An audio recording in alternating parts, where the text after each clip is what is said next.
संत हरिदास, वृंदावन का भक्ति सूरज, धर्म और संस्कृति का रक्षक। क्या आपने इनका नाम कभी इतिहास की किताबों में पढ़ा? हाँ, मैं बात कर रहा हूँ संत हरिदास की। वैष्णव परंपरा के महान भक्त, वृंदावन के भक्ति आंदोलन के प्रणेता, जिन्होंने 17वीं शताब्दी में भजन, कीर्तन और संस्कृत साहित्य के माध्यम से श्री कृष्ण भक्ति को जन जन तक पहुंचाया।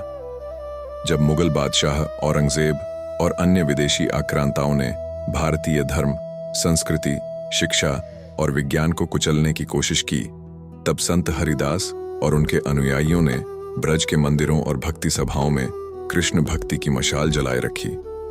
स्कूल की पाठ्य पुस्तकों में आपको मुगल साम्राज्य की चमक दमक और औरंगजेब की सल्तनत के किस्से मिलेंगे, लेकिन हरिदास और उनके समकालीन धर्मगुरुओं की गाथा को क्यों दबाया गया? क्योंकि मुख्य धारा का इतिहास मुगल केंद्रित और ब्रिटिश औपनिवेशिक नजरिए से लिखा गया, जहां हरिदास को वृंदावन का संत तक सीमित कर दिया गया, जबकि वैष्णव ग्रंथों जैसे भक्तमाल और प्रियादास की भक्तमाल में उन्हें कृष्ण भक्ति का सूरज और ब्रज का रक्षक कहा गया।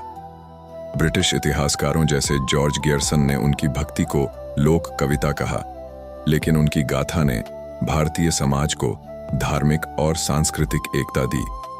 आज मैं आपको संत हरिदास और उनके अनुयायियों की कहानी सुनाता हूं, अध्याय दर अध्याय, हिंदी कथा के रूप में, धार्मिक दृष्टिकोण से। यह कथा गर्व से भरी है, तथ्यों पर आधारित है और गहन ऐतिहासिक संदर्भों से सजी है।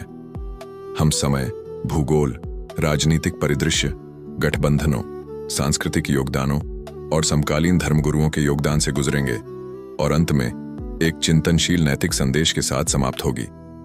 सुनिए ध्यान से, क्योंकि यह हमारे भूले हुए इतिहास की पुनः प्राप्ति है। परिचय और युग की पृष्ठभूमि। 17वीं शताब्दी का प्रारंभ, एक ऐसा दौर जब मुगल साम्राज्य अपनी धार्मिक असहिष्णुता और सांस्कृतिक दमन के चरम पर था। औरंगजेब 1658 to 1707 का शासन जजिया कर 1679 में पुनः लागू, मंदिरों के विध्वंस, केशवदेव मंदिर, मथुरा 1670 और जबरन धर्मांतरण की नीतियों से चिह्नित था। भारतीय संस्कृति, शिक्षा और विज्ञान पर हमले हो रहे थे। ब्रज क्षेत्र यमुना नदी से समृद्ध, वृंदावन, मथुरा और गोवर्धन जैसे तीर्थ स्थलों से पवित्र, वैष्णव भक्ति का केंद्र था, लेकिन मुगल सूबेदारों और स्थानीय जागीरदारों के अत्याचारों का शिकार। पंजाब में सिख, राजस्थान में दादूपंथी और दक्कन में मराठा स्वतंत्रता और धर्म की रक्षा के लिए संघर्ष कर रहे थे। भक्ति आंदोलन इस समय धर्म और संस्कृति को जीवित रखने का आधार बना। इसी पृष्ठभूमि में 16वीं शताब्दी के अंत में लगभग 1580 के आसपास, सटीक तिथि अज्ञात, ब्रज क्षेत्र में संत हरिदास का जन्म हुआ। भक्तमाल में वर्णित है कि हरिदास का जन्म वैष्णव भक्ति के उत्कर्ष के युग में हुआ, लेकिन उनकी भूमिका को मुख्य धारा में दबाया गया। क्यों? क्योंकि ब्रिटिश इतिहासकारों जैसे जॉर्ज गियर्सन ने वृंदावन के संत 1905 में उनकी भक्ति को लोक परंपरा कहा और मुगल दस्तावेजों जैसे मासिर ए आलमगिरी ने उनकी गतिविधियों को अनदेखा किया। एक दिलचस्प किस्सा। जन्म के समय एक वैष्णव संत ने भविष्यवाणी की, यह बालक कृष्ण भक्ति का दीपक बनेगा। प्रारंभिक जीवन और वैष्णव भक्ति की नींव। हरिदास का जन्म और प्रारंभिक जीवन ब्रज क्षेत्र में बीता, संभवतः मथुरा या वृंदावन के निकट एक साधारण परिवार में। प्रियादास की भक्तमाल में वर्णित है कि हरिदास ने बचपन में श्री कृष्ण की लीलाओं और भक्ति गीतों को सुनकर वैष्णव भक्ति की ओर रुझान दिखाया। युवावस्था में उन्होंने चैतन्य महाप्रभु 1486 to 1534 के शिष्यों से दीक्षा ली और गौड़ीय वैष्णव परंपरा को अपनाया। हरिदास ने वृंदावन में निधिवन को अपनी साधना का केंद्र बनाया, जहां उन्होंने श्री कृष्ण और राधा की भक्ति में तपस्या की। 1600 के दशक में हरिदास ने वृंदावन में भक्ति सभाएं शुरू की। भक्तमाल, हरिदास का कीर्तन ब्रज की आत्मा है। एक दिलचस्प किस्सा। वृंदावन में हरिदास ने एक रात निधिवन में श्री कृष्ण की रासलीला का साक्षात्कार किया और कहा, कृष्ण मेरे हृदय में बांसुरी बजाते हैं। इतिहासकार रामचंद्र शुक्ल की हिंदी साहित्य का इतिहास 1929 में लिखा है कि हरिदास ने गौड़ीय वैष्णव भक्ति को ब्रज में पुनर्जन्म दिया। औरंगजेब के अत्याचारों ने ब्रज के मंदिरों को संकट में डाला, लेकिन हरिदास ने भक्ति सभाओं से समाज को एकजुट किया। मुख्य धारा में उनके प्रारंभिक जीवन को वैष्णव भक्ति कहा गया, लेकिन यह भारतीय धर्म और संस्कृति की रक्षा का युग था। वृंदावन में भक्ति आंदोलन का उत्कर्ष। 1610 के दशक में हरिदास ने वृंदावन को वैष्णव भक्ति का केंद्र बनाया। उन्होंने निधिवन में श्री बांके बिहारी मंदिर की स्थापना में महत्वपूर्ण भूमिका निभाई। प्रियादास की भक्तमाल। हरिदास की भक्ति ने बांके बिहारी को ब्रज में स्थापित किया। उनके भजन और कीर्तन जैसे श्री राधे गोविंद और जय जय श्री राधे श्याम ब्रज में गूंजे। हरिदास ने संस्कृत और ब्रज भाषा में भक्ति साहित्य रचा, जो आम जन तक पहुंचा। रोचक किस्सा। एक बार वृंदावन में हरिदास ने एक भक्ति सभा में इतना मधुर कीर्तन किया कि एक मुगल सैनिक भी भक्ति में लीन हो गया।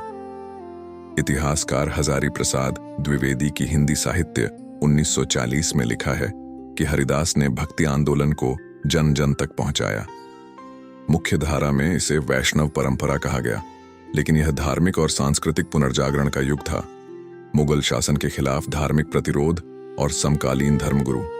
1660 के दशक में औरंगजेब के शासन में मुगलों ने ब्रज के मंदिरों पर हमले तेज किए। मथुरा का केशवदेव मंदिर 1670 में नष्ट किया गया। हरिदास ने निधिवन और अन्य मंदिरों में भक्ति सभाएं आयोजित की, जहां भक्तों को कृष्ण भक्ति की शक्ति दी। भक्तमाल। हरिदास की भक्ति ने ब्रज को बचाया। समकालीन धर्मगुरुओं ने भी योगदान दिया। तुलसीदास 1532 to 1623 ने रामचरितमानस से सगुण भक्ति का प्रचार किया।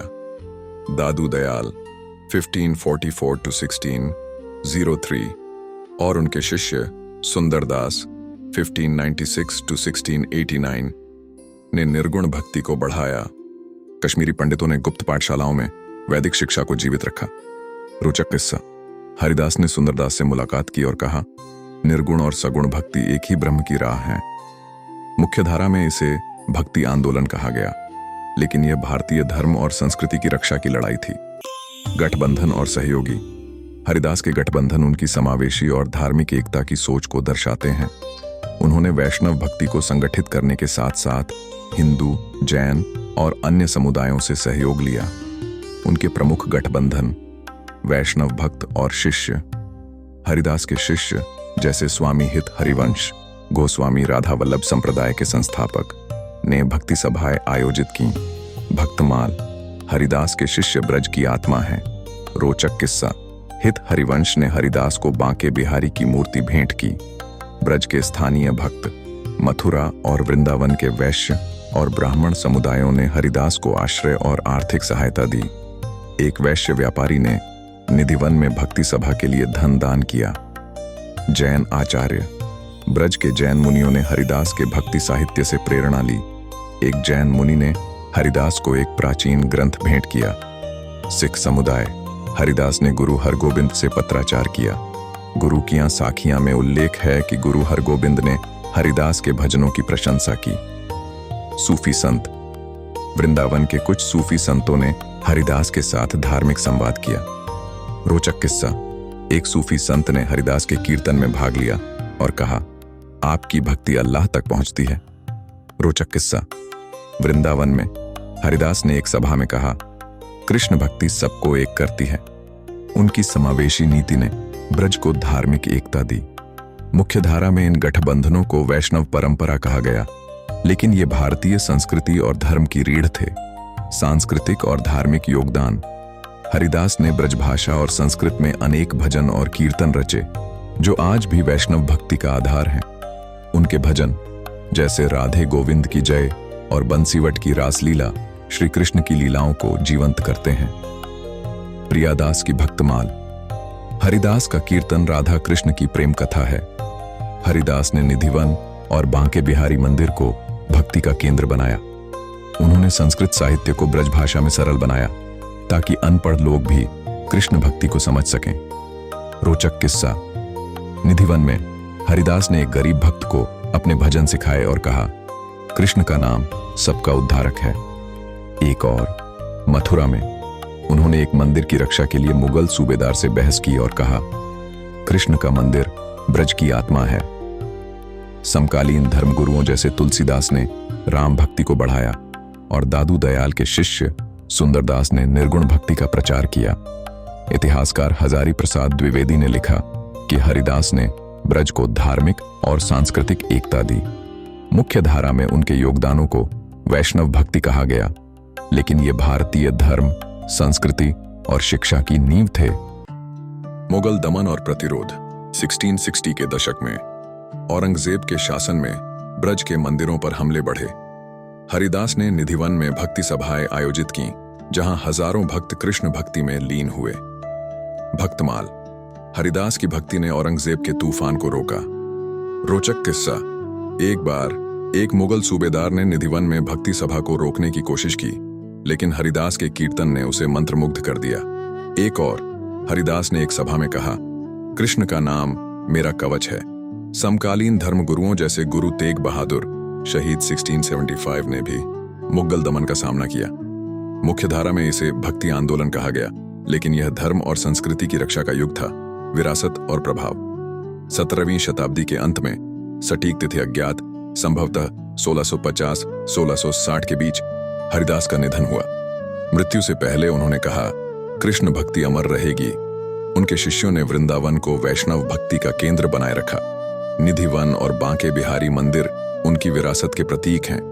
18वीं सदी में वैष्णव भक्ति ने मराठा और सिख योद्धाओं को प्रेरित किया।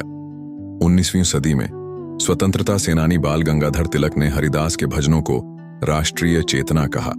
रोचक किस्सा, 1857 के स्वतंत्रता संग्राम में ब्रज के भक्तों ने जय श्री राधे श्याम का नारा अपनाया। एक और, हर राधाष्टमी पर वृंदावन में हरिदास के भजन गाए जाते हैं। इतिहासकार रामचंद्र शुक्ल ने लिखा कि हरिदास ने मुगल दमन के बीच ब्रज की संस्कृति को जीवित रखा। समकालीन धर्मगुरुओं जैसे तुलसीदास और सुंदरदास ने भी उनकी गाथा से प्रेरणा ली। मुख्यधारा में उन्हें वैष्णव संत कहा गया, लेकिन उनकी विरासत राष्ट्रीय है। चिंतनशील नैतिक संदेश, संत हरिदास की गाथा हमें सिखाती है कि इतिहास विजेताओं द्वारा लिखा जाता है, लेकिन धर्म और संस्कृति के रक्षकों जैसे हरिदास को भुलाना अन्याय है। उन्होंने भजन, कीर्तन और संस्कृत साहित्य के माध्यम से श्री कृष्ण भक्ति को जन जन तक पहुंचाया। प्रियादास की भक्तमाल, हरिदास की भक्ति ब्रज का सूरज है। उनके समकालीन धर्मगुरुओं तुलसीदास, दादू दयाल, सुंदरदास ने भी भारतीयता को जीवित रखा। रोचक किस्सा, अपनी मृत्यु से पहले हरिदास ने कहा, कृष्ण का नाम मेरी आत्मा है। एक और, 19वीं सदी में कवि भारतेंदु हरिश्चंद्र ने लिखा, हरिदास के भजन ब्रज का प्राण है। आज जब हम निधिवन में खड़े होते हैं या बांके बिहारी के दर्शन करते हैं, हरिदास की भक्ति की गूंज सुनाई देती है। हमें ऐसे भूले नायकों को याद करना चाहिए, उनकी कहानियां फैलानी चाहिए, ताकि आने वाली पीढ़ियां गर्व से कह सकें, हमारा इतिहास सिर्फ दिल्ली के तख्त का नहीं, बल्कि वृंदावन, मथुरा और ब्रज की पवित्र धरती का भी है। रिक्लेम करो अपना इतिहास, क्योंकि वही हमारी पहचान है। जय श्री राधे श्याम।